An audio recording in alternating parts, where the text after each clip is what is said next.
everybody, it's me, Namaisa, and I'm back with another video. For this video, I'm going to become an alien girl. This video is actually part of a series I'm creating for Infected Effects. Hi Jeffrey, thank you for sending me the prosthetics. So yeah, I thought I would transform myself into an alien because that's what I feel like most of the time. It's time to get spooky, it's time to get creepy and alienish. So if you want to know how I turned myself into an alien, then you know what you gotta do. Infected Effects has a wide range of prosthetics you can purchase off of Etsy. Whether it's for Halloween, a party, a personal project, I'm going to show you how to apply this prosthetic onto yourself. Applying a prosthetic onto yourself can be very tricky, but remember, take your time and practice. Now for this particular piece, I do recommend either using the cowl that was created for this or use a bald cap. Now I'm not going to use either. I'm going to use the prosthetic as is because with FX makeup, a lot of the times you have to improvise. And in this video, I'm going to do just that. My piece already has a color onto it, but normally when you buy a piece off of Infected Effects, it either comes in this color right here, this is the color of the foam latex piece itself, or in this light flesh tone color. Since this is a self-application and the prosthetic itself is very large, I'm going to pre-paint it. It's going to save me time during application, but also because I won't be able to see everything once I apply the prosthetic, I prefer to pre-paint. But before you start painting, a foam latex prosthetic always needs to be sealed. So either you use castor oil, Pax paint, or rubber mask grease paint. If you don't do this, colors will not stick to the actual prosthetic, so you have to seal it. I like to use a different variation of Pax paint, which is the Thomas Surprenant prosthetic paint. The shade that I'm using is called Cadaver. Now with a latex wedge sponge, I'm going to apply that all over the prosthetic. This is going to be my base color, and at the same time, it's going to seal the prosthetic.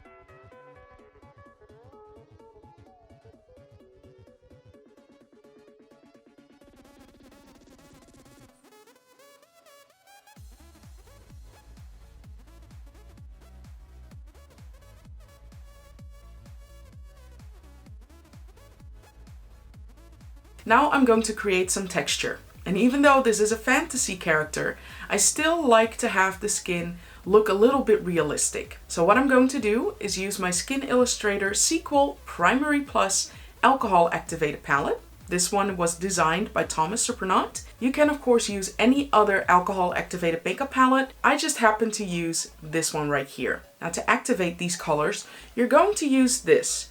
This is called isopropanol alcohol, or IPA. More importantly, this is 99% isopropanol alcohol. You cannot use water, you can't use less percentage. You need to use this type of alcohol to activate it. Make sure that if you are using alcohol palettes, so IPA, that you are in a well-ventilated room. You don't want any health issues. Since this is a self-application, I don't really like to wear gloves, but if you are sensitive to these products, I do recommend wearing gloves. It also helps you to work a lot cleaner. But do as I say, not as I do. So now I'm taking that lighter shade and a spatter brush by Delium Tools. I'm just going to randomly spatter on some texture. Like I said, this is going to create a little bit more definition. It's going to create a little bit more realism, because when you look at your own skin or somebody else's skin, it's not just one color. And that's what I want to do with the prosthetic as well.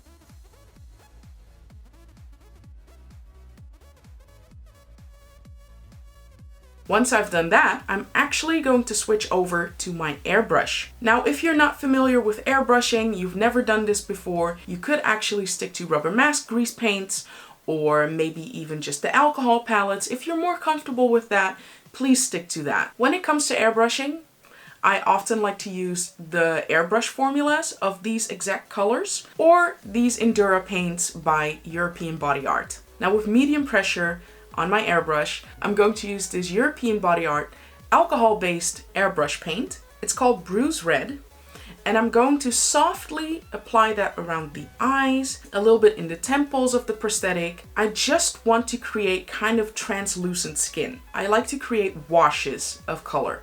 So instead of having full intensity right away, I like to create layers and build up to a certain intensity. I always like to say it's a controlled chaos situation. So sometimes there's no real rhyme or reason to why I'm painting a piece a certain way. I just like to go with the flow and let the piece or the prosthetic tell me where I need to place certain colors. That's the best way I can describe it.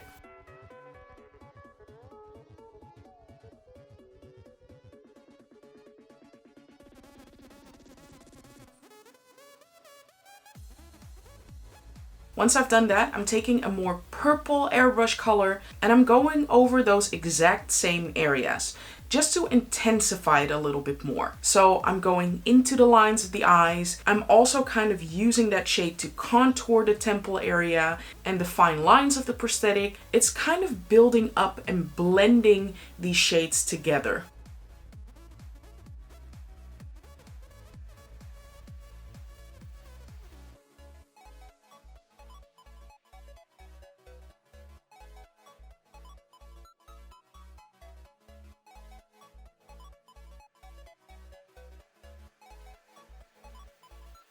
Now to highlight certain areas, I'm going to use a white airbrush color. And like I said, I'm going to highlight the highest points to bring them more forward. I'm just softly with medium pressure applying that color to the cheekbones, to the ridges on the nose area. And I'm also using that same color to kind of create a veining effect.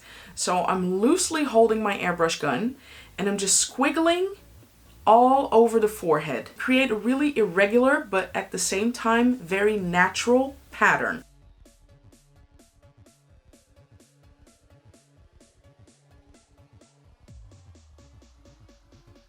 To create some blotches on the skin, simply because I like that look, I'm using that same purpley color I used before, only this time I'm using a lot more pressure. And again, in a random pattern. So I'm just pressing down on the trigger of the gun in random patterns and random motions like this to create kind of a cloud of paint, if that makes sense. So this is just a general look of how I want the prosthetic to be. Once I apply it, I'm going to tweak it here and there.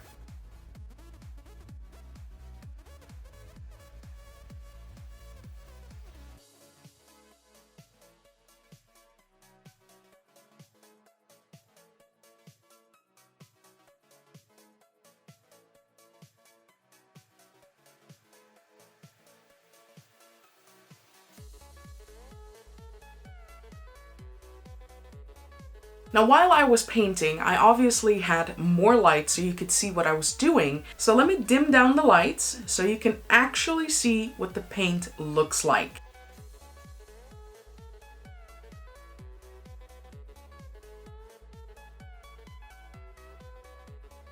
Now that the actual pre-painting is done, let's continue with applying and then finishing up the look. Now, since this is a self-application and the prosthetic does not allow me to see pretty much what's underneath my face, so my chest, if I look down, I could not see it. I decided to reverse it. I do not recommend doing it this way when you're applying a prosthetic onto someone else, simply because when you are applying a prosthetic onto someone else, you have full vision, you can see everything, you can reach everywhere, so it's not needed. So really simple, I repeated the same steps that I did on the prosthetic onto my chest and neck area. So I start out with the base color and then I'm taking my airbrush and I'm going to create that random pattern you saw on the forehead. I'm using the bruise red, the white, and then the purple shade to match my chest and neck to the rest of the prosthetic. Obviously, I sped up the video a little bit so it doesn't take hours for you to complete the video.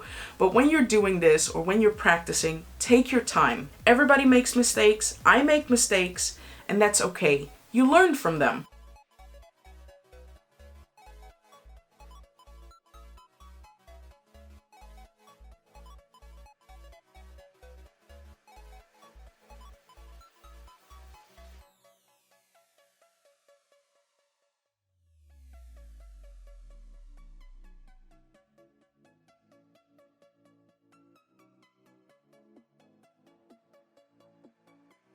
Now for gluing down the prosthetic. I made sure that my skin is completely clean, so no makeup whatsoever, no moisturizers, no oils, just clean skin. That way the prosthetic will adhere much better to the skin. And what I'm going to use for gluing down the prosthetic is this right here, Prosthetic adhesive. It's perfect for foam latex prosthetics, so that's what I'm going to use. I'm going to take a wet sponge and start with the center of my face, because obviously the nose is the center of your face. Once the adhesive turns mostly clear, it's time to apply the prosthetic.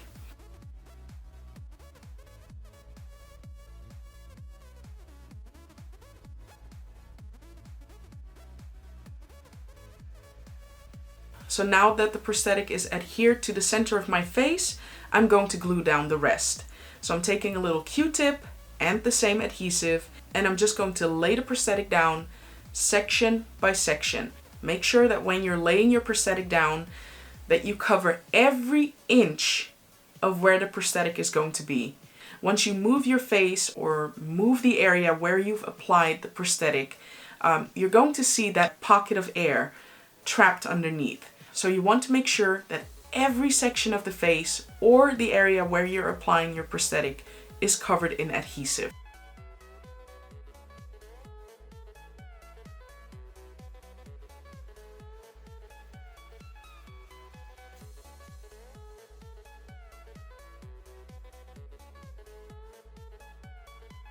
Foam latex is porous.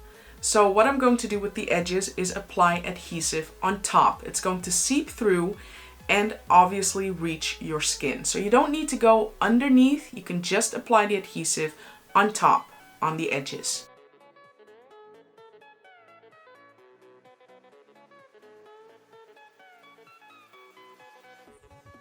Now that I've glued down the edges, I'm taking some transparent loose powder by RCMA and a powder puff. This is a neat trick I picked up of our CEO, and I'm going to press down on the edges. Not too rough, but I am going to apply some pressure and roll that powder on the edge. That way the edges won't stick anymore, and at the same time, you're also, for one last time, really pushing down on that edge, making sure that you have a seamless blend between your face and the edge.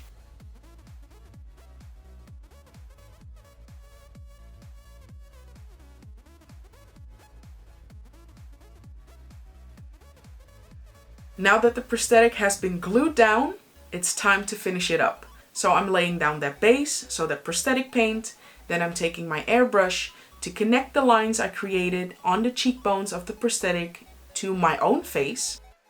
So when I looked at the prosthetic, I thought it's a little flat. I want to highlight those areas a little more. So I took that white and highlighted the cheekbones and above the eye, highlighted my chin and also a little bit above my mouth. Then I took that red and connected that to the area around my mouth and on my chin and a little bit on my jawline.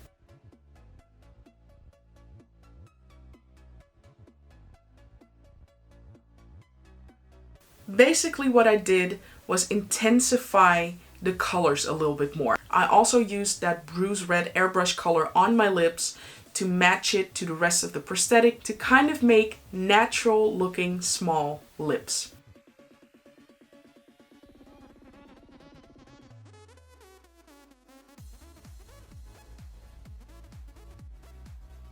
I hope you understand where I'm going with this.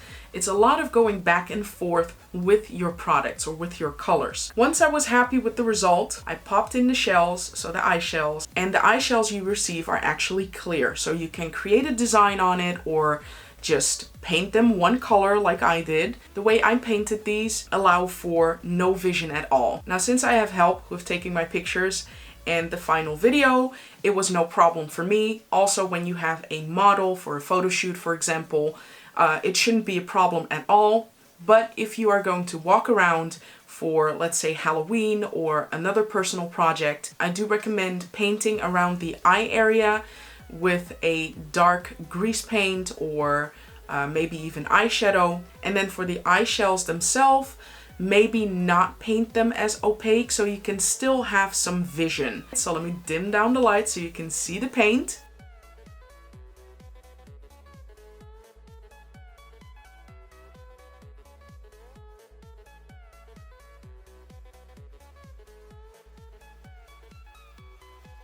something I did not show on camera is how I achieved that glossy look. I happen to use a product by Makeup Online. It's called Extremely Wet. I used a wet sponge and I just applied that on the center of the prosthetic, near the eyes, on the forehead, to achieve kind of a glossy, slimy look. You don't have to do that. I just happen to like how it looks with this particular look. And that was it for the tutorial. I hope you enjoyed it. I know it's probably all over the place. It's chaos, like me. Don't forget to check out Infected Effects. That's where you can find this prosthetic. Thank you so much, Jeffrey, for sending me this one. I had a lot of fun with it. If you like this video, share it with people, whatever. Just spread the positivity. And yeah, thank you so much for watching. And until the next video, bye!